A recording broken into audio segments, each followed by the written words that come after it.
মালাকুল মউত আজরাইল প্রত্যেক মানুষের কাছে যখন জান কবজ করতে আসে, এই জান কবজ করতে আসলে আজরাইল কারো কাছে তাকে না দেখাইয়া জান কবজ করে না।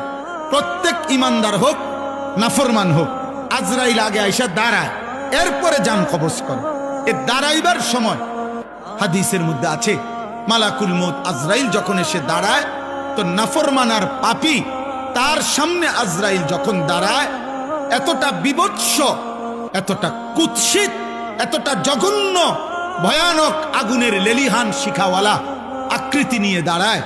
তাফসিরে আছে, ইব্রাহিম আলাইহিস সালাম জীবনে একবার আজরাইলের নাফরমানের সামনে কেমনে দাঁড়ায় এই আকৃতিটা একবার দেখতে চাইছিলেন। আজরাইল দেখাইছেন, ইব্রাহিম আলাইহিস সালাম চিৎকার করে বেহুশ হয়ে গেছেন।